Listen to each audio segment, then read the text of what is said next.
Good afternoon. As many of you are aware, there's currently some news breaking out of Afghanistan, so I just want to give you a quick update. At around 7 p.m. local time in Afghanistan last night, the United States military used a GBU-43 weapon in Afghanistan. The GBU-43 is a large, powerful, and accurately delivered weapon. We targeted a system of tunnels and caves that ISIS fighters used to move around freely, making it easier for them to target U.S. military advisors and Afghan forces in the area. The United States takes the fight against ISIS very seriously, and in order to defeat the group, we must deny them operational space, which we did. The United States took all precautions necessary to prevent civilian casualties and collateral damage as a result of the operation. Any further details, I would refer you to the Department of Defense on that. Moving on, as you may know from the schedule, the President has a 2 o'clock event, so I'm going to try to keep this rather tight so the pool has an opportunity to get in and set up appropriately. Earlier today, the President signed H.J. Res. 43, bringing the total number of Congressional Review Act legislation pieces that he has signed now to 13.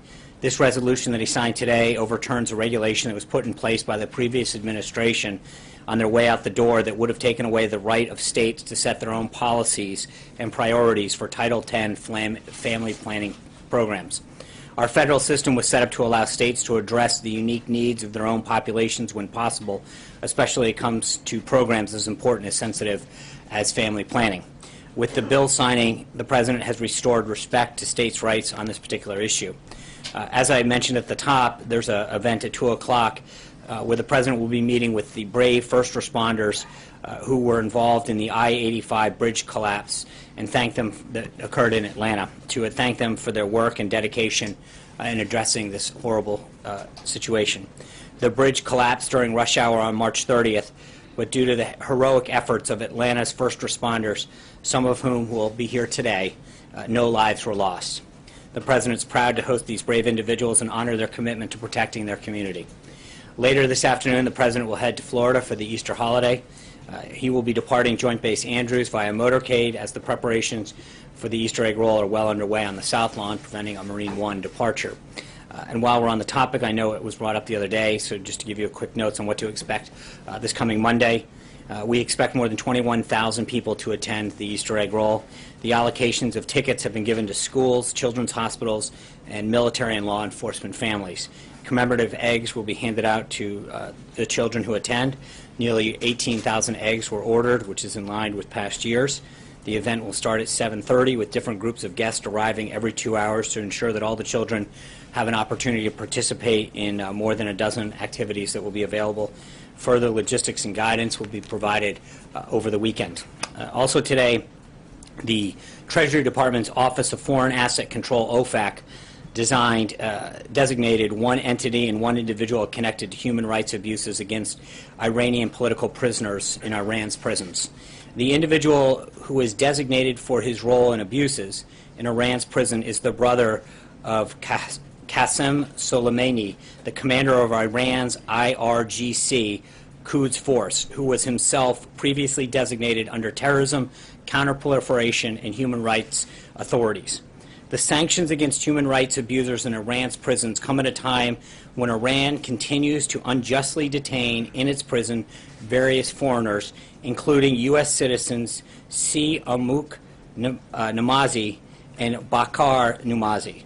We join recent calls by international organizations and UN human rights experts for the immediate release of all U.S. citizens unjustly detained or missing in Iran so that they can return to their families.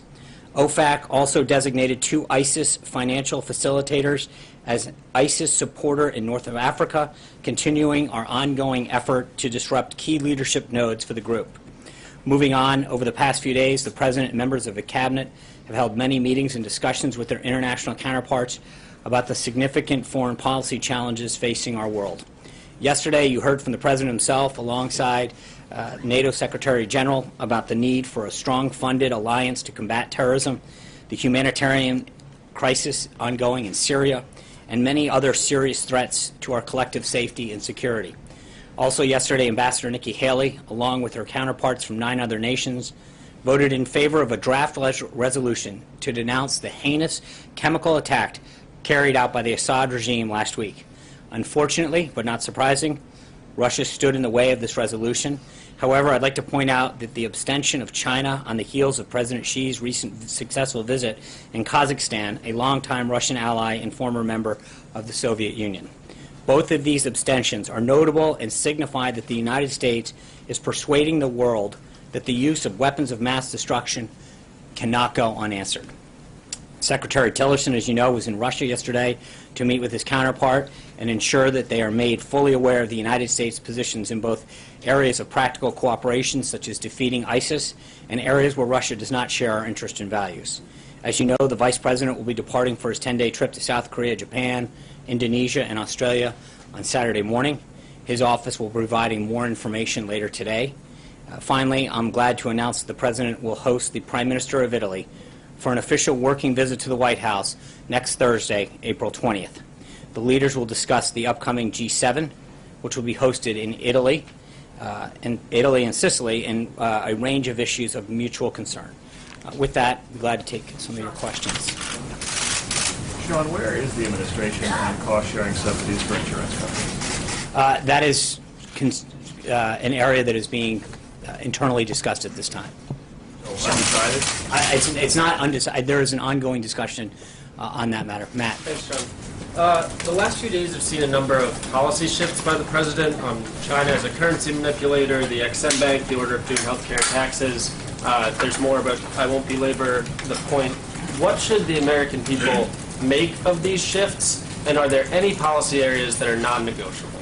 Well, I think, respectfully, I think you can look at what you're referring to as a shift in a lot of ways, and by that I mean I saw a couple instances with respect to NATO being one of those shifts yesterday, and if you look at what's happened, it's those entities or individuals in some cases or issues evolving towards the President's position, and NATO in particular, he talked about the need of countries to pay their fair share, to live up to their commitments of 2% of GDP. He talked about the need for NATO to focus more on terrorism. NATO has done just that. And it is something that he pointed out in the first debate in September of last year. He talked about the fact that that NATO is moving towards what he has been calling for. And I think in some cases, the issues evolve, that it's not just a clear and fast statement that this is that the entity itself is moving towards his, or the issue is evolving towards the position that he articulated, and that can't be proven more true in the case of NATO, where he laid out two very clear positions that he had an issue with NATO, and as far back as September of last year, started to recognize that that institution was moving much more towards his position. Secretary General noted that as well yesterday. Just a quick follow-up, if I may. The XM Bank is another one. That's an institution that hasn't changed at all. So I'm wondering on some of these other policy shifts where you haven't seen the type of change you're talking about with NATO, what should we make of those kinds of shifts? And again, are there any policy areas that are non-negotiable that are off limits? Well, there's always going to be. I think that there's going to be areas where I think, again, it depends on the outcome. In the case of NATO in particular, as I pointed out, it's the most illustrative. I think you look at the President's position, where he wanted to see NATO in particular evolve to, and it's moving exactly in the direction that he said it was in terms of its goals of increasing the amount of participation from other member countries, and two, is having a greater focus on terrorism, something that was reinforced by the Secretary General himself when he was here. I think when you look at these issues and you recognize the direction in which they're moving in a direction that the President stated very clearly. John. Thank you, Sean. On the GBU-43 bomb, the first time it's ever been used, why did you choose this particular location, and would you say that this bomb won't be used again in another flashpoint around the world, like Syria, like North Korea, for instance? Yeah, as I noted at the beginning, John, I would refer you to the Department of Defense on the specifics. On a separate matter, you mentioned what you see as a win at the UN Security Council. Right. I'm curious as to why you believe this is a win. After all, this particular resolution did not pass. Right. Look at what's happened at the UN Security Council in the past. For instance, the Security Council resolution, which gave the green light for the Persian Gulf War, you actually had all 5 permanent members of the UN Security Council voting yes. So why are you saying this is a win when not all 5 permanent members of the Security Council actually voted yes? You had one, Russia, blocking it? Well, I think it's very significant, China's abstention in particular. I think Kazakhstan's another one in terms of that one, in terms of its proximate location and history with Russia. You see a breakaway of Russia aligning itself with a position that is not only shared with the U.S. but the rest of the world. So that would be a natural position that they might have taken in the past. But secondly, I think China's abstention is a significant win for the president. He went down and had discussions with President Xi. And I think you all saw that, heard his remarks about how he walked through that, and I think it really shows the success of the trip, first and foremost, but secondly, it continues to show how Russia is isolated on this particular matter. That's important. So I think on a variety of fronts, it really was a huge win for the United States and for the persuasiveness of the president. John Gizzi. Yeah. Thank you, Sean. In his remarks to us off camera, OMB Director Mulvaney talked about the vision of the federal government being reorganized as, in some cases, more agencies. And he said also that the final plan will come not just from right-wing think tanks, I believe that was his phrase, coupled with the president's statement on the XM Bank. Is he already receiving any criticism or voices of disappointment from small government conservatives who backed him strongly? I refer to groups such as Americans for Tax Reform or the Cato Institute. Well, I can't say that I've scanned every group's statements about this particular subject, but I can tell you that he's gotten a lot of very positive feedback, as well as Director Mulvaney, for their effort. As the director noted, you have a government that in large part has never been reorganized. It's just been added to. And when you look at the disparate number of agencies and programs that now flow throughout the government to do, in some cases, the very same thing, and are housed in a variety of agencies throughout the government, the question that you have to ask yourself is not only is the taxpayer getting the best bang for their buck, but are the people that those services are intended to be provided for getting the best services? So Director Mulvaney's effort at the president's direction to really look at how government is organized and operating, I think, is a very significant step. And I think one of the points that he noted is that this is something that should unite conservatives and liberals and Republicans and Democrats. Good government, an effective, efficient government, is something that really doesn't have an ideological home. I think it's something that we all can agree on, that the more that we can effectively deliver for the American citizen and deliver for the American taxpayer, effective and efficient government is something that we should all probably be in line with. Richard. Thank you, Sean. The U.S. ambassador at your Organization for the Prohibition of Chemical Weapons says that Syria uses chemical weapons abetted by Russia. Syria uses a weapon abetted by Russia's continuing efforts to bury the truth. Was the president offered proof of such truth-burying efforts by Russia? Was he offered Proofs of this, evidence that this is happening? Not that I'm aware of. No? I would like to know also, you've been putting in the same sentence Syria, Iran, and North Korea as failed state, Russia being not a failed state but part of this.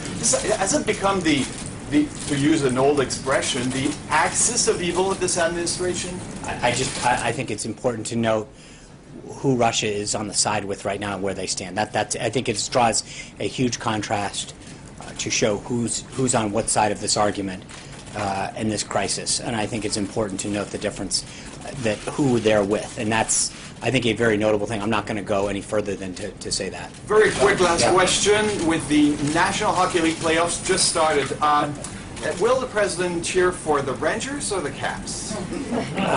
Respectfully, that's really not been a subject that's come up too often in the White House. So I'm going to keep with our Richards and go to Richard Elliott from WSB TV in Atlanta, Georgia. Obviously, our concern is the reconstruction of 85. We understand that the president is meeting with the first responders this afternoon, in just a few minutes, actually. We wanted to ask about the federal commitment to getting I-85 rebuilt as far as federal dollars and easing some federal regulations to get the job done quickly. So a couple of things on that front. Immediately following the tragedy that ensued in Atlanta, the president directed the Federal Highway Administration to release $10 million. And then we have begun to work with the appropriate agencies to expedite that process.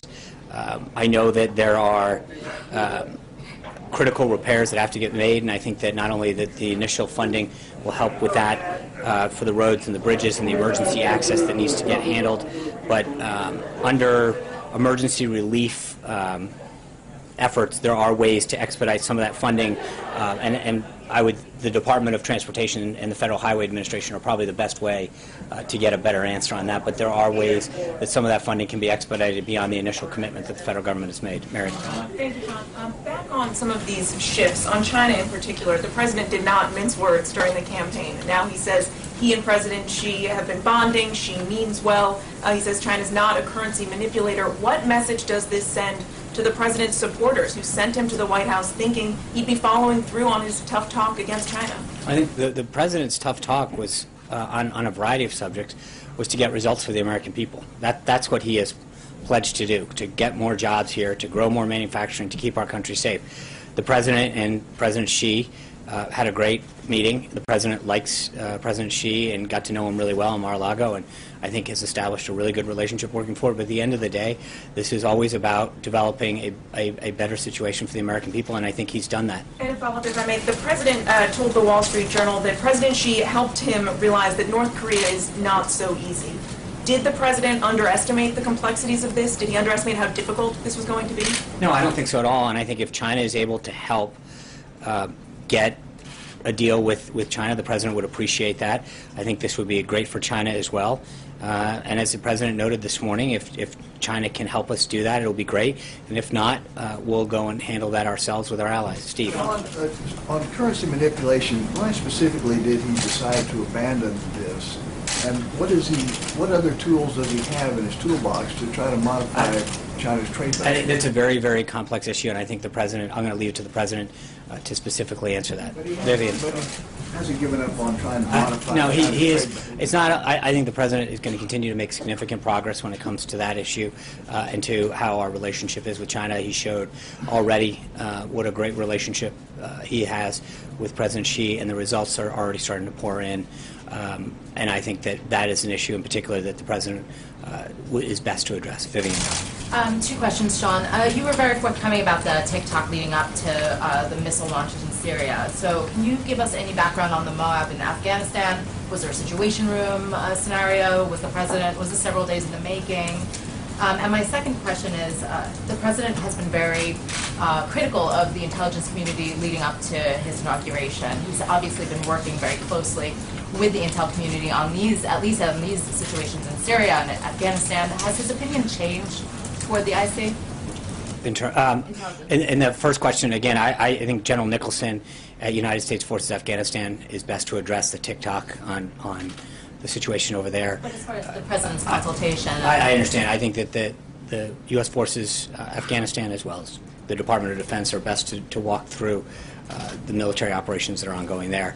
I think with respect to the intelligence community and the national security team, as you know, the president has put together a world-class cabinet of top-notch national security experts from General Mattis, General Kelly, General McMaster, and others that continue to provide him the best advice to make the best decisions for this country. And it's that, he continues to rely on them, and Director Pompeo, Director Coates at the DNI, they continue to give him sage advice about how to best position the United States. Zeke. Thanks, John. Following up on that question, did the president specifically authorize the use of this piece of ordinance? Again, I'm not going to get into the details right now. I'm not, as I mentioned, I'll let the Department of Defense handle the lead on this one. And follow up on Mr. Gosman's question earlier regarding the Exim Bank. You didn't answer specifically what has changed about the Exim Bank that has led the president to reevaluate his previous... Let me get back to you on the Exim Bank specifically. I think it's a very complex issue, and I would like to get back. Anita. Two questions about the budget. Are you all prepared to hold things up? We've got a couple weeks left here. How serious are you about getting money for the wall? Would you hold up the spending plan for that? And I had one other question. So the government is currently funded through April 28th under a continuing resolution. We've made very clear to Congress that the president's priorities are increasing military spending and security of our border.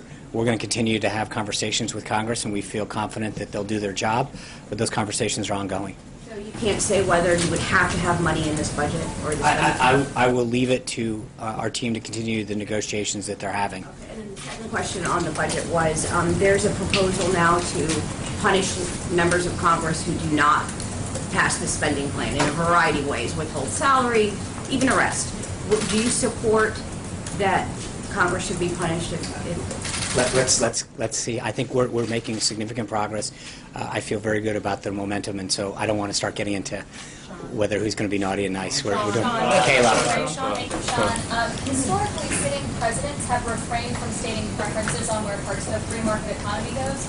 But yesterday, President Trump said he wants low interest rates, he wants a weaker dollar, and then the market followed his preferences. So given his criticism of other economies and their intervention, how do you characterize that response? I think the president has made it very clear from the beginning that he's going to do what he can to fight on behalf of American consumers and American businesses to make sure that we can help create a environment here in America where businesses grow and industries continue to hire and jobs can come back, and then middle-income Americans can get some tax relief and keep more in their money and their hard-earned dollars. But traditionally, you have low interest rates when the economy is weak and needs help, and then they recover when the economy strengthens. So what was he trying to get at? I understand. I think what he is trying to do is, as you know, Kayla, through a lot of the coverage and a lot of the meetings that you guys have covered and seen here at the White House, the president is continuing to meet with business leaders and people who are creating jobs, union leaders, to find out what we can do. And the president has heard a lot and gotten a lot of feedback and already taken great steps to make sure that we can create a regulatory and tax environment that's going to help grow America's economy and put people back to work. That's plain and simple. And I think what he'll continue to do is fight on behalf of the American people. I hate to cut this short, but we literally have 10 minutes before the president can speak. Did the president not know about the MOAB?